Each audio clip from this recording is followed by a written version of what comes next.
Hello, everybody. Welcome to today's AEC Senior Executive Briefing for the month of July. Believe it or not, we have made it through half of 2022, and it's been quite a busy first half.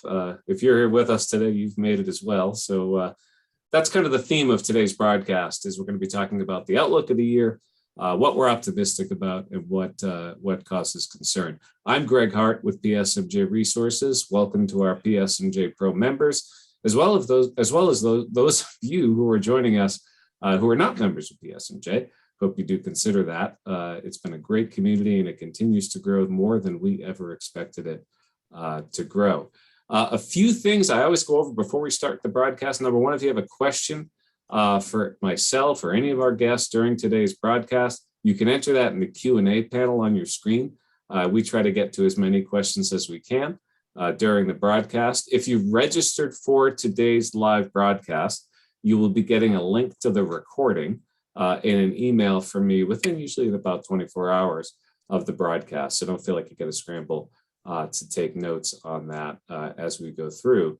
And that's it. That's it. We're going to get started here and see where we can go. I'm thrilled to have with us several different folks to talk about this theme of kind of what we need to be looking at going into the second half of 2022. We have Frank Sasiewski, PSMJ founder and CEO. We have Dave Burstein, PSMJ principal. We also have, for those of you who are members and are active in the leadership discussion forum, we have a familiar name, Renz Hayes of Hayes and O'Neill Structural Engineers. Renz is always an active participant in that discussion forum and always has a lot of good things to say. And I think you'd agree if you've been a part of that discussion forum. So we got Renz's perspective as well in our little halftime update. So with that, I'd like to welcome Frank Sasiewski to join us here and get into some of the observations that he has. Hey, Frank, good to see you. How you doing, Greg? Good. Thanks for joining. Hi, everybody.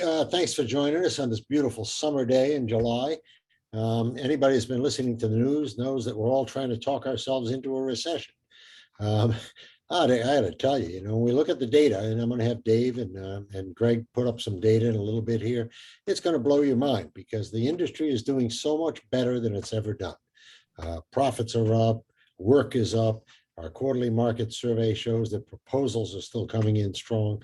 Everybody is booming right now. Biggest problem is still we can't find people. At the same time, I want to mention a few things that you look at today and talk a little bit about them and cue up our guests to talk a little bit perhaps about the impact on our AEC business. Inflation at 9.1%. Oh my God, that's terrible. But it's the best on the planet. When you look at inflation in Brazil and you look at inflation in places like Europe, we're still better than any place else. It just doesn't feel that way when you look at things like the gas prices. Everybody's excited today because they're falling. Well, my God, they're still $4.79 a gallon. That's twice what it was a year ago almost. So, even though things are getting a little bit better, maybe in the last 2 weeks, we still got a way to go here. And the question is, what's the impact on the design and construction business?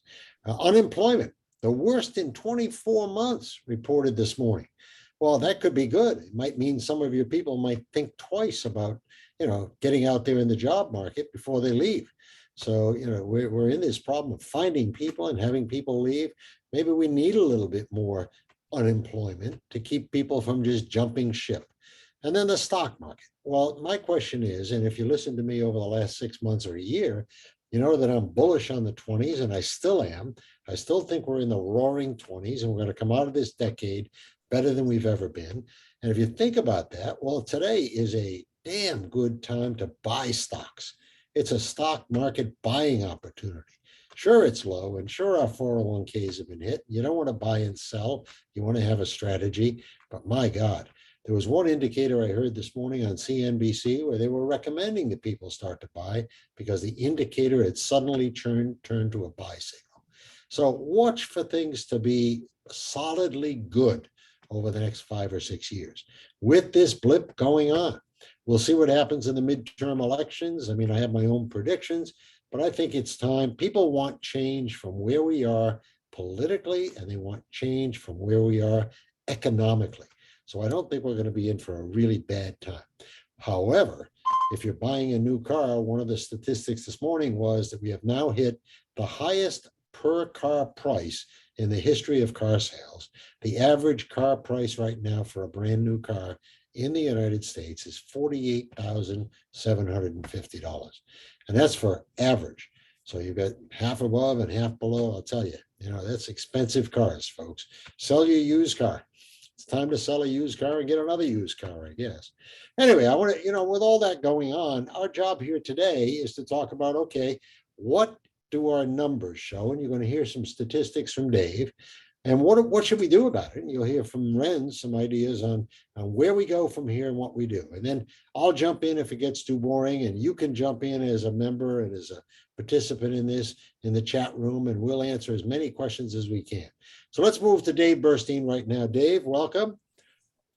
Thank you very much, Frank. And good to see, well, I can't see all of you, but good to virtually see all of you and good to be with you again.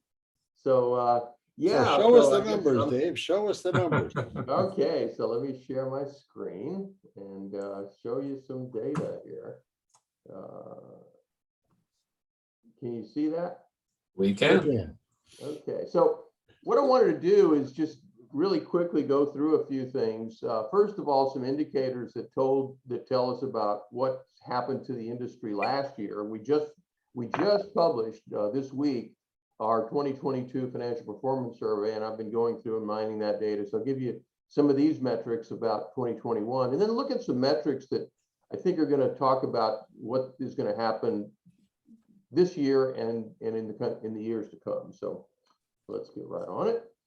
So the first thing is labor utilization, and what you can see going all the way back to 1998 is a gradual decline. I mean, there's ups and downs, but the long-term trend here has definitely been down, and in fact, it was down again this year. And I think it's a reflection of a number of things. Automation, I think, has a lot to do with it.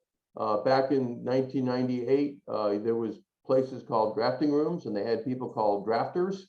Actually, they were called draftsmen back then. And they all charged the jobs at least 40 hours a week. Well, they've been replaced by first CAD and then BIM, and all those people are gone. And then there's a new creature that didn't exist in 1998, and that is the IT manager. Who ever heard of an IT manager in 1998? Nobody, except maybe the mega firms. And by the way, they're not billable at all. And oh, by the way, they have assistants to their IT managers, and they're not billable either. And so you have, I think, technology accounting for some of that. There's a lot more regulations. There's a lot more HR administration required, just a bunch of stuff. And so all that's been there's another new creature, that HR director that nobody had in 1998. That's right. Yeah, only really large firms had HR directors in 98. Now everybody's got them. It seems like above 50 employees. So anyway, the other one, direct labor multiplier, that on the other hand has been going up. As a result of a number of things. I think better pricing has a little bit to do with it, but I think better project management has a whole lot more to do with it.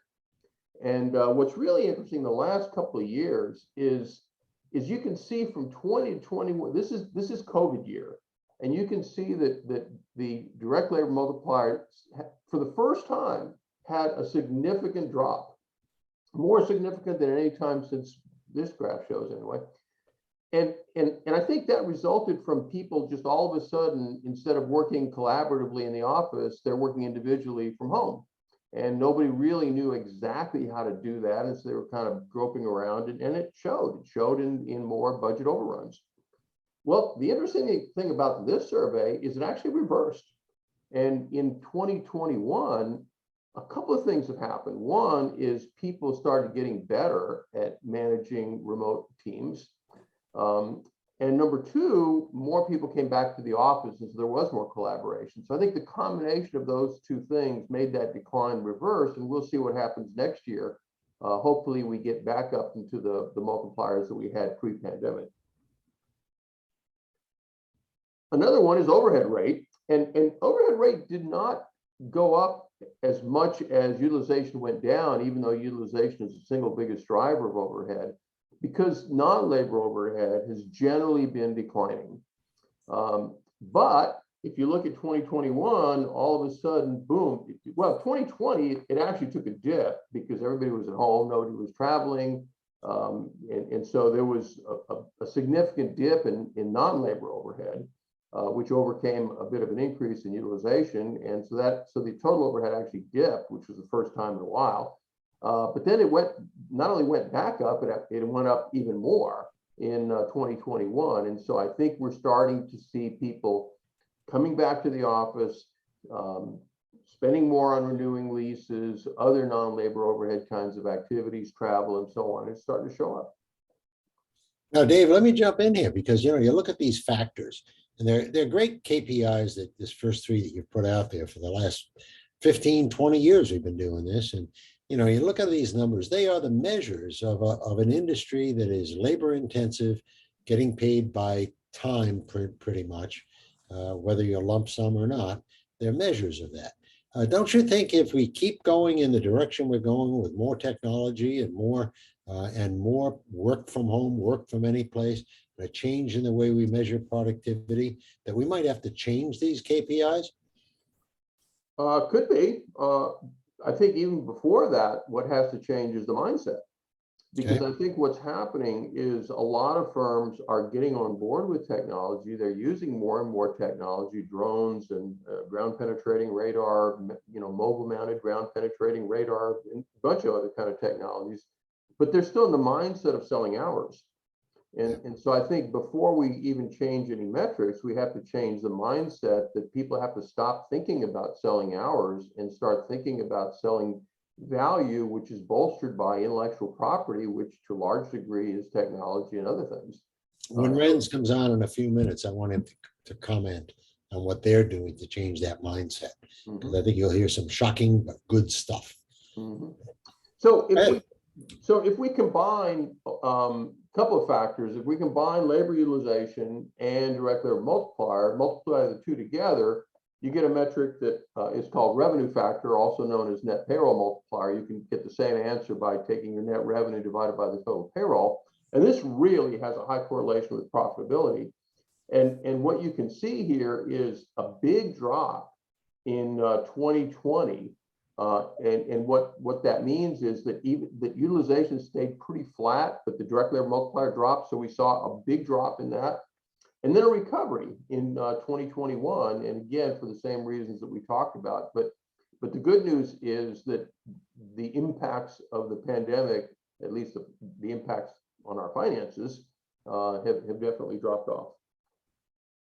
And so when you look at the actual operating profit, which is really a function of, first of all, the net payroll multiplier, and then in addition to that, non-labor overhead, those three factors, you can see that we're not quite, but almost back up to the historic profitability levels that we reached just before the pandemic.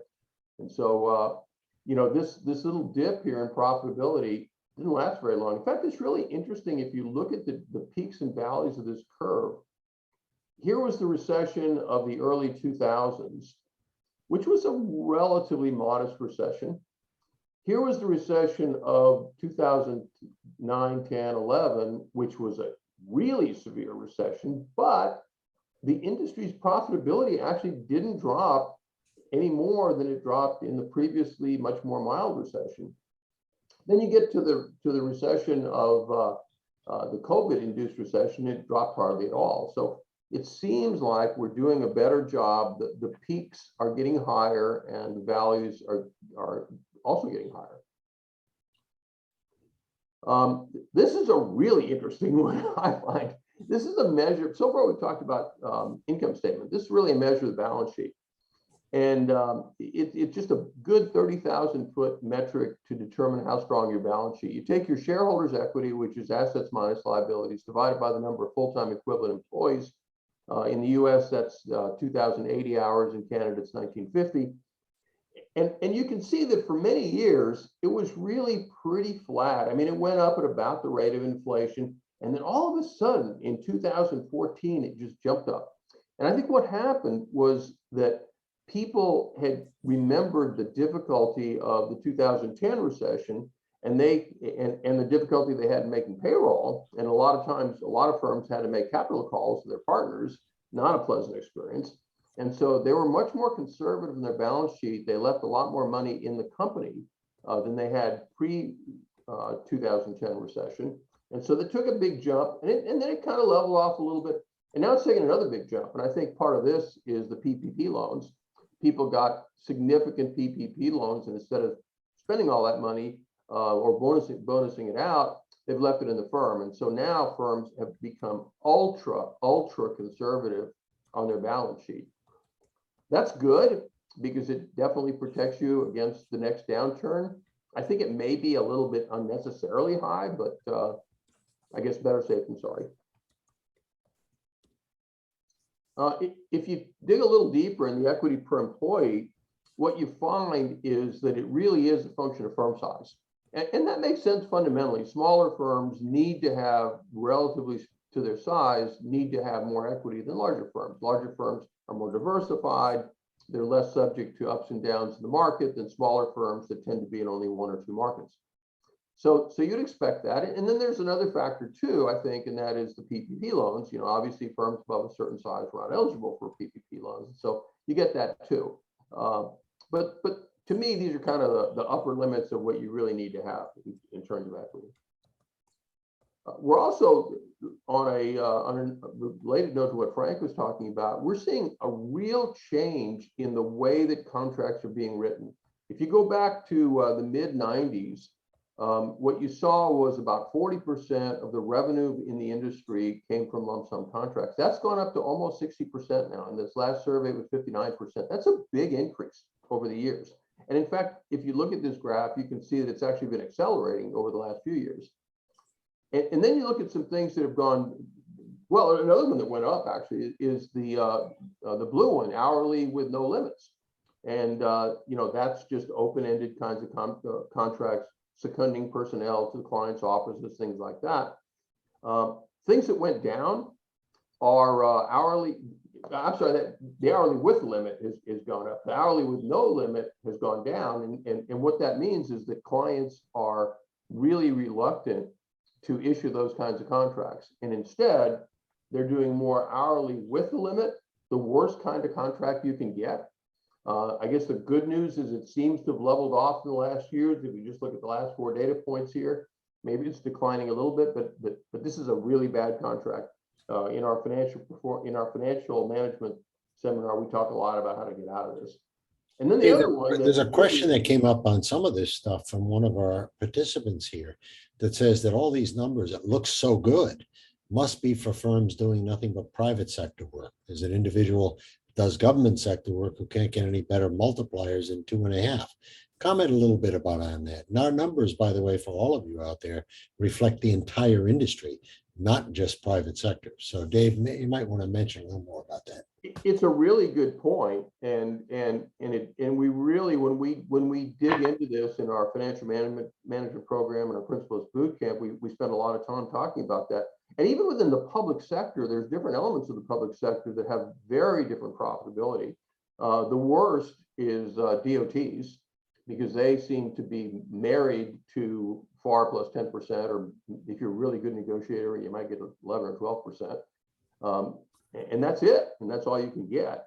And so, you know, that is a real cap. And what's interesting about that to me is that the DOT sector is probably the worst sector in the country in terms of delivering projects, because they focus more on squeezing their engineering consultants than they do on delivering projects. So, but other public sector markets like water, wastewater, for example, typically are not like that. They typically are lump sum contracts or contracts that aren't based on FAR plus 10.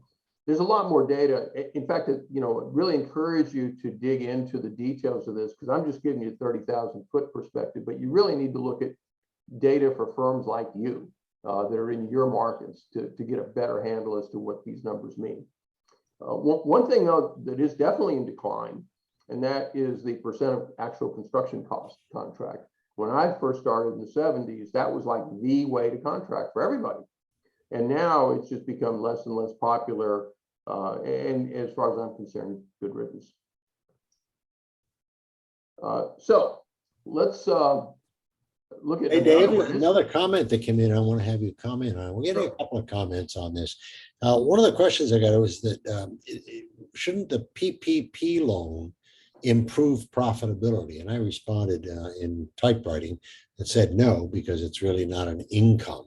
It's a balance sheet transaction, but it may impact the overhead rate. Can you comment on that a little bit? Because that puts more cash on the Yeah, balance sheet. yeah. So that's right. When we did our survey, we specifically told people to exclude any PPP money from their income statement. So we did not, any of the profitability numbers you see do not include any PPP money. If you included that, the profitability would be much higher.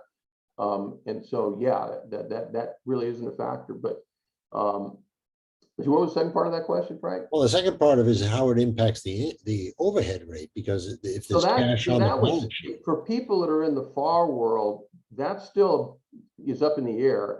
ACEC has been furiously lobbying to get an exception so that that money does not impact firms' FAR overhead rate, because right now, the way things are, it looks like it will impact firms' FAR overhead rates and push them even farther down. It's too early. I talked to ACC about that, I guess, about a month ago, I guess, and they still were hopeful, but no done deal yet. Well, the only problem with that is, you have people out there that are negotiating things right now, and if this debate is ongoing and ACEC doesn't have any impact, some of these people are going to have an overhead rate that's impacted by PPP and not be able to do anything about it. And Yeah, that's one of the comments that just came in. Yeah, it'll be too late at this point. It'll be effective for the 2021 rate. Yeah, what the way it works is you get a provisional overhead rate, and then when they finally audit your books, sometimes years later, they adjust that to the final rate. The problem is, theoretically, if your final rate for a given year is higher than your provisional rate, theoretically they owe you money, but good luck collecting it because the agencies don't have the money to pay you. So yeah, it's a problem. I guess it's sort of like the problem that you have when you get into a higher tax bracket. Better to have the money and pay something on it than to not have the money at all. But I would, if you're out there negotiating, my thing, if you're dealing with these agencies, is to fight them like hell on this, because Yeah, it's tough, PPP though, money Steve. technically is not income. Yeah, Technically, it is a reimbursable loan or a non-reimbursable loan from, it's a reimbursement of taxes, basically. yeah. So Yeah, it's the not problem- income, and you shouldn't be accounting it for it as income on your income statement ever.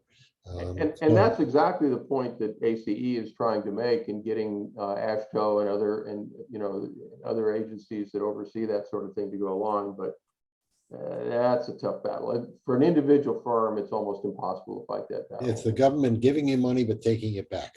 Yeah, That's what it is. So pretty much. Yeah. anyway, keep going, Dave. So the next one that I think is noteworthy is what's happened to backlog. And this is the change in backlog, not the actual backlog, but the change in backlog. And you can see that for the vast majority of years, since '98 at least, it's been positive. It only went negative during the Great Recession here. But what's really interesting is that it leaked like never before in 2021. Firms booked more projects than they ever did before. And so they're going into 2022 with a really, really strong backlog. If we do dip into a recession, I think this is going to be very helpful. Although, if the 2010 recession was any indication, some of that backlog in 2010 that was booked as hard backlog with contracts, the project get put on hold or sometimes canceled. So, but certainly right now, firms are going into the current situation with a really, really healthy backlog and a very healthy balance sheet. Now, one question I have for you, Dave, and this is a comment I've made. Backlog is a very interesting thing, because secured versus unsecured backlog. I think, what I'm recommending to people right now is you dig into your backlog and really analyze it. And, let's define secured in an interesting way. Do you have a contract? Do you have any cash that has been paid in advance? Those are indicators of a more secure project in backlog. If you have nothing but an accepted proposal, that might not be very secure if we go into any recessionary times. So I think now is the time to really get back into your backlog and analyze it project by project and ask yourself, How secure is your backlog? These Well, numbers we're giving you are total backlog, but it's a combination of both. and the most secure backlog is cash. Right. So really now, I think that's a great point. Now is a really good time to step up and collect that AR. Reduce the WIP, turn it into negative WIP if you can. Different ways to do that, and get your AR down, because that's going to be your best backlog. Clients have a hard time canceling your cash. They don't have a hard time canceling your contracts. So this is a great way to protect yourself in case there happens to be a dip. So when we look at backlog, take a little bit deeper dive into backlog, what we see is that it's not consistent. Some market sectors have stronger backlog growth than others. Energy and utilities, particularly renewables. Renewables are really, no pun intended, red hot. And healthcare, of course, has been good for a long time. Others like industrial and so on, maybe not quite so much, but still not bad. This is another interesting one. If you go back, this graph only goes back to 98. We actually started collecting this data around 1980. And if you go back to 1980, what you saw was that the industry was averaging around 20% per year turnover, and it's gradually been declining. And between 2011 and 2021, it remained in a really, really narrow range, around 12 to 13%. Well, all of a sudden, 2021 came along and it just jumped right up. And now at over 14%, you can see that it's the highest that it's been since the Great Recession. The difference being, in the Great Recession, the turnover tended to be involuntary, and the turnover today is voluntary. So you have to go back a long time to see this amount of voluntary turnover. And this is, the great resignation, as they call it, has caught up with our industry. Again, digging a little bit deeper on that, what's interesting here is that turnover is pretty consistent regardless of firm size until you get to about 750 or more. And then all of a sudden it takes a big jump. And we've traditionally seen this kind of a pattern. What this means, number one, if you're one of these firms of over 750, it means that you've got a real job to try to replace all those people that have turned over. One of my favorite little anecdotes is you take AECOM, around 100,000 employees, and last time I checked, their turnover rate was around 20%. They've got to fill an NBA basketball arena every year just to replace the people that have left. The bad news, that's the bad news for firms over 750. The bad news for firms under 750 is, guess where they're trying to find those people? From your firm. And so you really got to be careful. And one of the things that we're looking at now, which we've never seen before, is we never really saw firm size have a big impact on staff salary. We've done a little bit of preliminary analysis, and it looks like that's changed. It looks like bigger firms are now paying more to stem this drain in turnover. So I've talked a lot about how new house construction drives the markets. And if you think about it, when people are building new homes, they're building new roads, bridges, libraries, town centers, et cetera, about 80% of the market's driven by new home construction.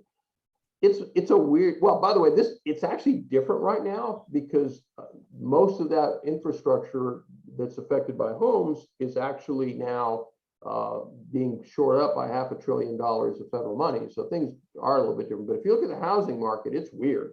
Mortgage rates are up, housing prices are up, new home sales are down, and yet the PSMJ index, which we just took a look at yesterday, is actually up. So we're not going to get into that here, but next month's senior executive briefing, we're going to take a deeper dive into not just the housing market, but other markets and give you our opinion, because in the last few years, it's been like, it didn't matter what market you're in, everything's doing well. Well, I think it's going to be different going forward. Some markets going to be doing a lot better than others. We'll talk about that next year. Good. So and as a Greg, I was just going to say, as a quick tease of that, we thought it'd be interesting to do a poll here and find out kind of what everybody here thinks. with respect to the outlook for the private sector market and then the public sector infrastructure market. So while we get a quick pause here, I just put that poll live. If you work in the private sector land development market, what is your outlook for that market over the next 12 months? While that data is coming in, I just want to point out, thanks, Dave, so much for sharing that data from the financial performance survey that we just released. Excuse me, my post-COVID recovery years is showing. But anyhow, I also wanted to point out that it's really important in that survey. We break down peer groups by firm size, firm type, and all sorts of things on dozens of metrics. But I think that's really important because some of those metrics, like operating profit is a good example. Comparing yourselves to the overall industry is not a good place to start. You really want to dial down, almost like Dave just showed with the employee turnover, to your specific peer groups and get much more of an apples to apples comparison. With that, we'll go ahead and end the poll. Yeah, man, Dave, they're still pretty bullish. If you work in the private sector land development market, 49% sub-optimistic, 10% very optimistic. So there's 60% right there. So still some optimism going on in the private sector market. Which is quite. Well, you look at it, let me comment on that a little bit. You look at it, Yeah. I mentioned the interest rates and inflation and stuff like that, but we are still historically over the last 50 years in a period of really low interest rates. I mean, even if they bump the interest rates another 3/4 of a point, when you take the tax situation and the cost of money and you build them into what developers are doing right now, it's still a really good time to develop. The demand is high. The millennials as a portion of our society are just entering the phase of life where they're having kids, getting married. They're the largest population in our US society, and they're getting married and having kids at record numbers. Marriage statistics are the highest in the last 20 years. More people in the last 12 months have gotten married than ever before. If you don't believe that, those of you who are going to weddings and try to take a look at getting a wedding venue right now. You just can't do it. All right. So what do married people do? They buy homes. They move into new, rental apartments. Right across from our offices here in Newton, they're putting up 400 rental units, and they're going to be sold out before they're built. So it's an interesting time like no other. And I think what we're going to continue to see is this index being high based on some of those factors. I want to get Renz in here too, into the conversation. I want him to be just sitting there. Yeah. Renz, you've heard a half hour worth of this stuff. So the real question is, here you are in a firm of your size, which is pretty much a virtual structural engineering firm, working out of multiple locations. What changes, what strategies based on these numbers are you putting into place? I mean, and what do you think about the numbers? Yeah, And by the way, before you answer that, Renz, I just want to point out one quick thing. Well, two quick things, actually. So those of you who are watching on the broadcast, I put the poll live for public sector infrastructure. One lonely respondent was negative on public sector market. Everybody else was positive. But before that, I also want to point out, we haven't announced this yet, but we will be soon. Our winners of our 2022 Circle of Excellence, which for those of you not familiar, it's the top 20% on 12 key metrics, across 12 key metrics in the financial performance survey. And you're looking at one of the winners right here. Renz Hayes, firm Hayes and O'Neill Structural Engineering, is one of our Circle of Excellence firms. So he's not only talking the talk, but he's walking the walk, or vice versa. I don't know which way, Renz, but certainly a firm that's delivering on high performance. So we certainly want to hear what you have to say. Sorry, Frank, to interrupt. I just wanted to share. That's right. I'm going to also interrupt. One of the 13 metrics that we use for Circle of Excellence is employee turnover. And these days, that's become an increasingly important metric. And Renz, what was your employee turnover last year? 0%. So Renz can talk pretty knowledgeably about how to achieve very good performance and yet not have a lot of turnover. Yeah, there's a lot to dive into there, but thank you, Greg, and thank you, Dave. Appreciate it. Frank, you mentioned kind of looking at the numbers. Overall, I think it's great to see a lot of healthy numbers coming out of the industry. We're a professional service industry. in a pretty mature market, right? Which means in a mature market, it's easy to fall into the commodity cycle where we're all competing on low price. So it's good to see in this type of environment. We've had a long bull market. There's a lot of demand to build. So it's nice to see the industry as a whole pretty healthy. One of those seeing overall operating profits creeping up to 18%. And I think, Dave, you mentioned that's where we were pre-COVID. So it's great to see those getting back there. I'd say that's hopefully there's a lot of organizational performance there. My suspicion is a lot of that has to do with market conditions. We're all battling a rising inflation, which means there's room to drive prices up in there. The demand is higher than the supply. There's a big supply chain issue. There's a demand to build ahead of the creeping interest rates. So if your firm's overwhelmed, you can't hire enough people, you're like, oh, here's another job. I'm gonna raise my price to try to, if I get it, I get it, and I'll figure it out. If I don't, that's fine. So that's gonna mean your prices are going up where your costs are relatively staying the same, right? So anytime you can increase your price, margins are going up. We hope so, right? Yeah. Anything else, Renz, while you're on that, let's touch back on a point that came up in Dave's presentation about direct labor multiplier, and it was one of the comments down at the bottom of the screen to move away from hourly billing. That's been one of the Achilles heel here for this industry. What's your that's something you were pretty vocal about that, and also sort of getting away from bad clients on the discussion forum. What's your take on that whole thing? Yes, I think it's a critical mindset shift in our industry and really any industry today. I just read a great book called The Almanac of Naval Ravikant, and he articulated this dichotomy so well, right? The human race, we all grew up in an age where there was no leverage, where if you paid somebody to move buckets of water for an hour, you knew an hour of input equaled an hour of output. But now we've created leverage, right? There's leverage in capital, there's leverage in people, there's leverage in technology, there's leverage in media and content that can all be working for you when you're not working. So the best companies are trying to create the most leverage within their company. So the net direct labor, the direct labor multiplier, is a function, I think, of not only your efficiency of your workforce in terms of process, technology, automation, which is a form of leverage, but also it's a reflection, if you look at utilization rate, so I think the average was about 59%. If our utilization rate is going down, which I think some people are falsely paying attention to, if your utilization rate is going down, but your direct labor multiplier is going up, that could be a very healthy thing for a company. And if you're hyper-focused on utilization without looking at the big picture, you're thinking you're getting less out of your people, but in reality, you might be improving your business while getting more return on your direct labor hours. So it's a really important metric to pay attention to. Sure. Renz, what was that book again? Somebody just asked the question. The Almanac of Naval Ravikant. If you type that into Google, there's actually a website on it that you can get all that information for free. I listened to it in an audiobook, but he puts it, so he talks about it in an age of leverage, like judgment is far more important than time spent, right? Because you can be, if you have better judgment, he uses this, if somebody's right 70% of the time, and another person's right 80% of the time, and that person's responsible for $1 billion. Like one person's judgment is worth $100 million more than another person, right? That has nothing to do with time. That's all judgment, and that's because they have a leverage of capital. So if you apply that type of thinking to how you're strategically approaching the market and the business, you can make sure that you're getting the most leverage out of your people. But you see, the real question is, all right, how do you do that? I mean, we got 158 CEOs listening here, and they're all sitting there saying, okay, well, for the last 40 years, we've been doing these timesheets and measuring things that way. And now how do I shift that mindset?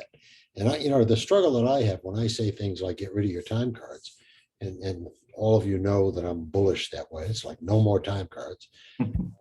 Still use them, Frank. Somebody comes back and says, yeah, but the clients want this. And how do we do that? How do we shift?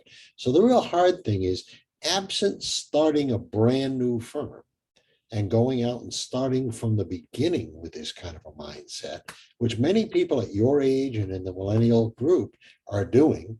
And that's the new wave of new firms. How do you get an older firm to change that mindset?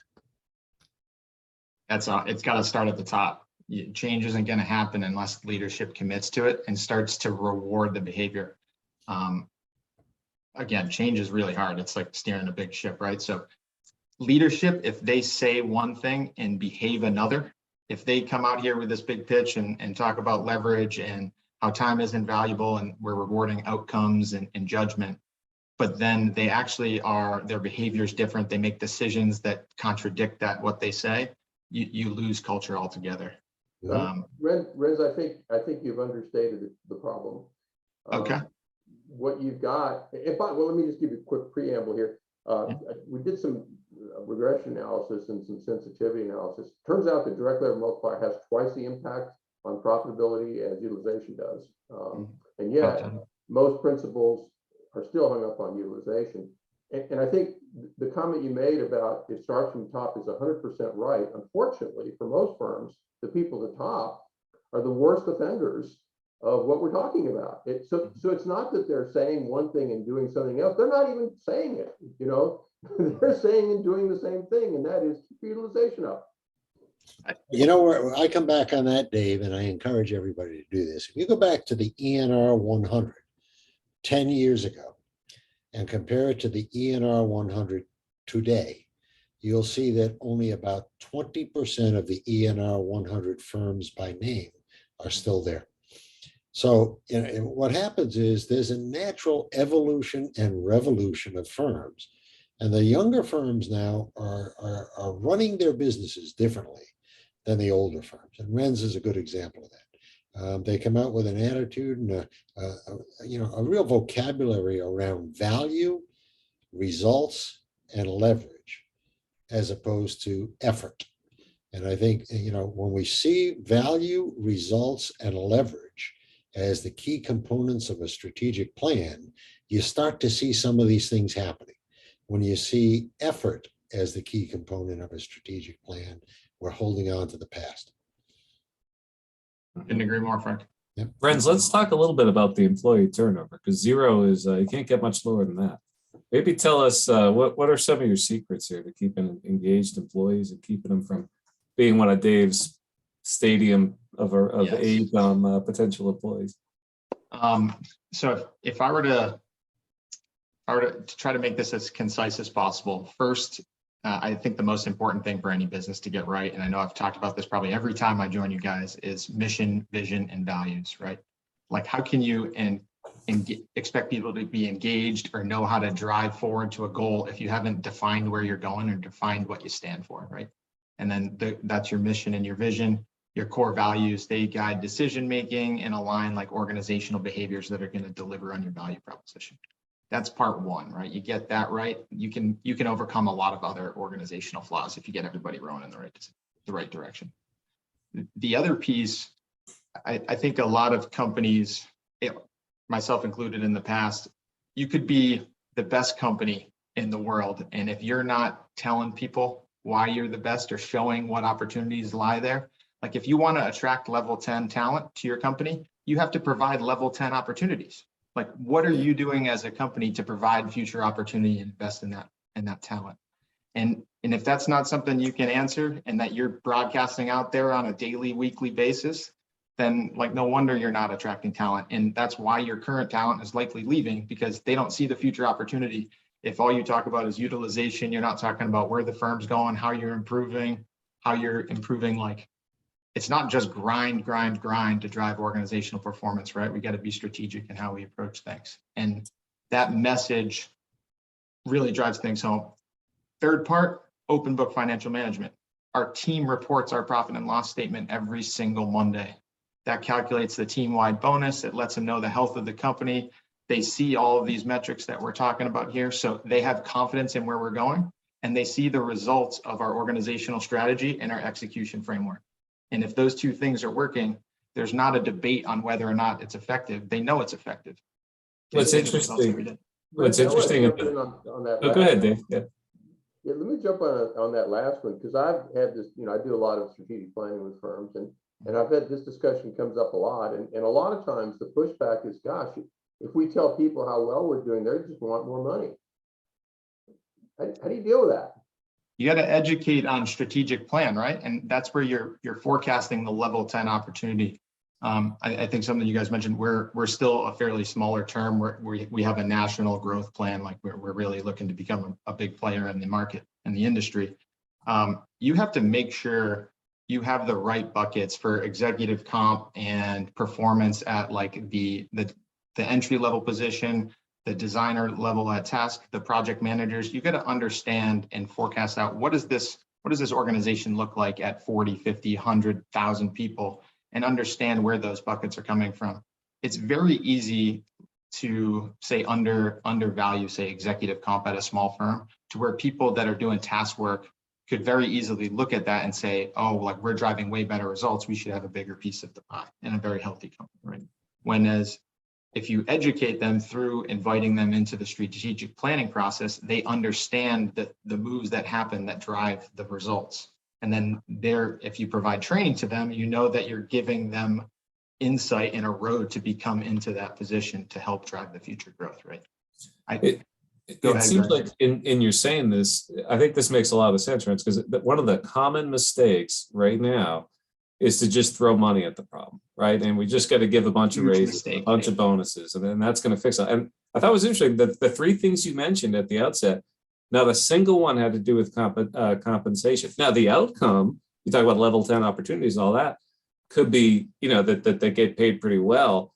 But that's the output, not the input, that throwing money at this. And that's going to be a problem for the firms that have done that. And if the markets start to soften, they're going to have these bloated payrolls. I still think, let me jump in here a little bit, because I think this is all great stuff. The difficulty with most of the firms that are out there that can't do this is the leadership.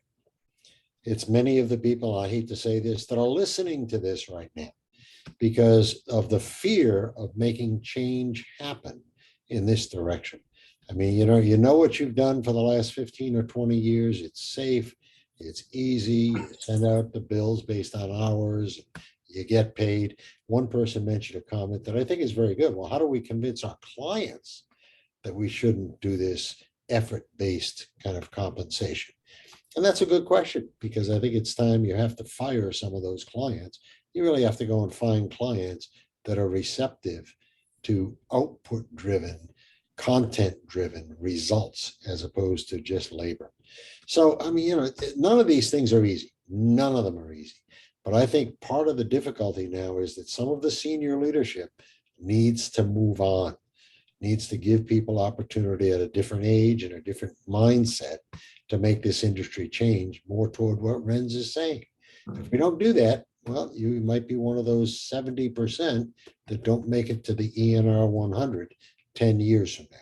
There's an old saying for large firms of any kind, and that is sometimes change happens one retirement at a time. Absolutely. All right.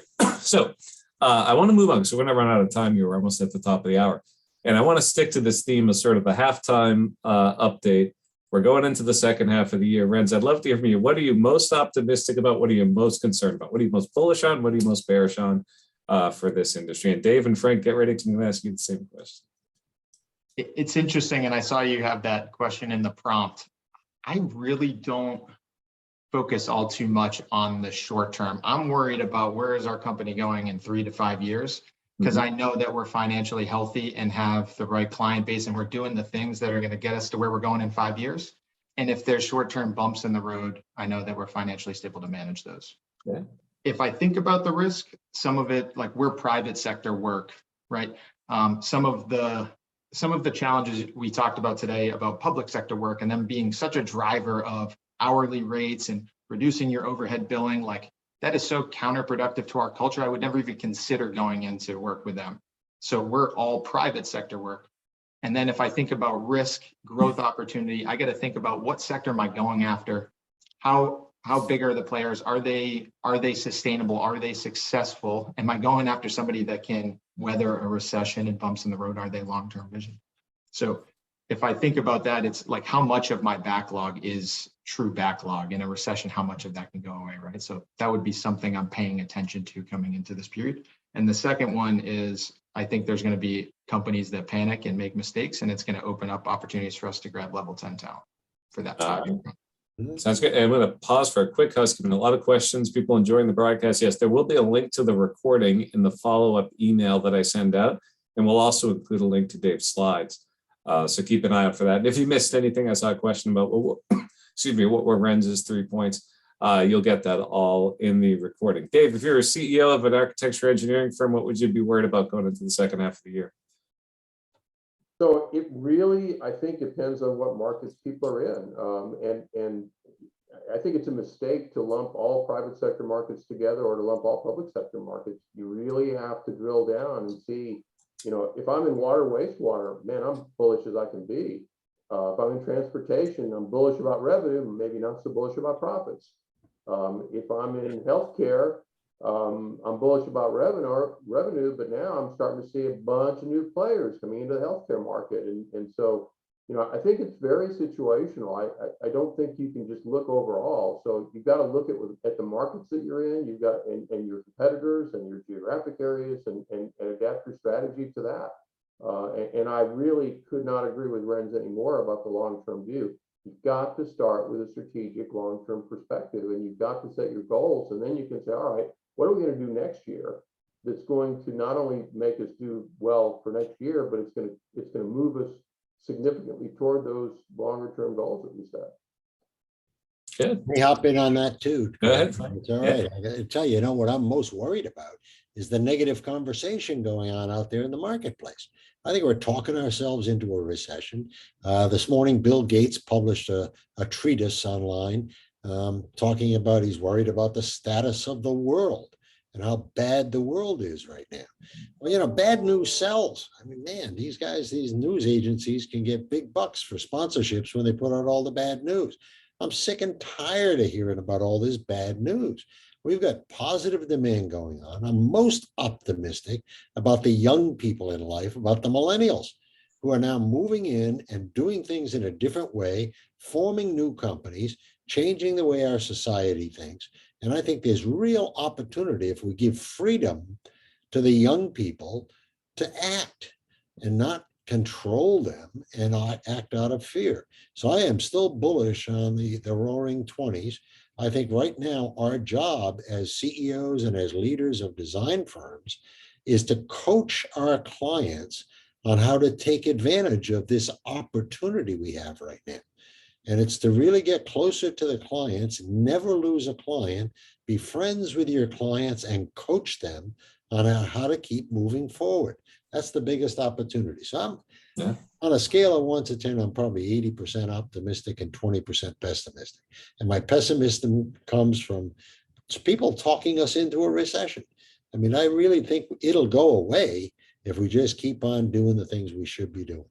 But there was a great chat comment that came in. If you act like you're going, if you act like you're going out of business, you're already starting to go out of business. That's right. All right. I think there was I'll paraphrase Henry Ford, I think it was, quote that was, argue for your constraints and they will be yours. And that's certainly, you got a lot of fans in the chat there, Frank, who agree with you. Now, before we get off this program, I do want to mention that, at PSMJ, starting in September, we're going to change this broadcast a little bit. We're going to up the ante. We're going to make it much more a news conversation and tell you what to do given these circumstances. We'll continue to report our data as we always do, but we're going to make it more public. We're going to get more people involved and have much more strength of conversation in what we do, so that when you walk away from this program, you'll have actionable items to do when you leave this program. So stay tuned. Starting in September, new name, new comments, and a little bit more actionable items out of this broadcast. Sounds good. With that, any other comments, Renz, Dave? I'd leave one question for everyone to challenge themselves with this upcoming strategic plan is how would you double your revenue per FTE? Really think hard about that and try to come up with a plan to do it because it's possible. That's a good question. Think big, think big. So I'll include in the follow-up email, again, the recording, all that, and also a link to that financial performance survey that just got released. You can find it on our website, of course, but I'll link to that. A ton of data. And our compensation surveys were just recently released as well, which is a whole bunch of good compensation benchmarking data. With that, Renz, Dave, Frank, thanks so much for joining us here today. And thank you, everybody. If you're a PSMJ member, if you're not a member, join today, and you'll continue to get access to these briefings We're here every month. We have been since COVID. We will be as long as you guys want us here. And So, enjoy a great summer while you're at it. You know, here we are in July. Enjoy the next 6 weeks of great weather. Hopefully it'll be great. We won't have too many catastrophes hitting us, but we look forward to seeing you soon on the next broadcast. all right. Thanks, everybody. Take care. Have a great Good day. luck, everyone. Okay.